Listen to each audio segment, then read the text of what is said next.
நான் MBA HRM முடிச்சிருக்கேன். ஆக்சுவலாக நான் வந்து பிடெக் முடித்தோடனே எனக்கு நான் ப்ளேஸ் ஆக வேண்டியது. நான் வந்து இப்போ நான் என்ன உங்கள்கிட்ட சொல்கிறது, டேரக்ட் ஹெச்ஆர் இன்டர்வியூக்கு அப்ளிகபிள் ஆயிருந்தேன்.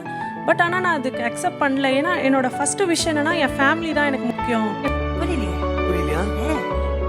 எனக்கு என் ஹஸ்பண்டை வந்து டு த எண்ட் வந்து நான் ரொம்ப அன்கண்டிஷனல் லவ் பண்ணி சப்போர்ட் பண்ணி பார்த்தாலே தெரிகிறதா அவருக்கு வந்து நான் ஃபுல் அண்ட் ஃபுல் சப்போர்ட்டிவா இருக்கணும் அப்படின்னு சொல்லிட்டு நான் ஹோம் மேக்கரா இருக்கணும். That's a very, very, very bad thing. குடும்பத்தை நேசிக்கிறவங்க பெரும்பாலும் குடும்பத்துக்கு ஏதோ ஒரு வேலை பொருளாதார ரீதியாக உதவி பண்ணணும்னு நினைப்பாங்க. நீங்க அதை சூஸ் பண்ணாம குடும்பத்துல இருந்து எல்லாரையும் நான் கவனிச்சுக்கிறேன், எல்லாரையும் சந்தோஷமா இருக்கேன். என்னோட விஷ் பொருளாதாரம் மட்டும்தான் ஒரு ஹஸ்பண்டுக்கு வந்து சப்போர்ட் கிடையாதுல்ல.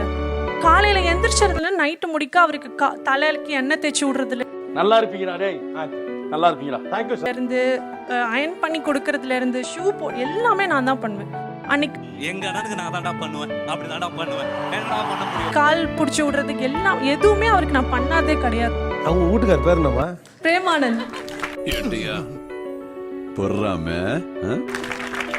நான் வந்து பிஃபோர் மேரேஜ் குக்கிங் பக்கமே போனதில்லை. பட் இப்போ நீங்க எந்த டிஷ் கொடுத்தாலும் நான் செய்வேன். அதுக்கெல்லாம் ஒரு குடுப்புல வேணும்னே. ஆமாடா, சில தர்த்தரம் முடிச்சு உனக்கு அதெல்லாம் கிடைக்காது. ஏன்னா அவருக்கு பிடிச்ச ஒன்னொன்னையும் நான் ஒரு நாளும் ட்ரை பண்ணுவேன். ஒரு நாள் கூட எனக்கு வந்து அவருக்கு பிடிக்காத நான் கொடுத்ததே கிடையாது. 3 வேளைனா 3 வேளையும் அவருக்கு பிடிச்சது தான் நான் செய்வேன். தோசை வைடி. கல் இருக்கு, மாவு இல்ல.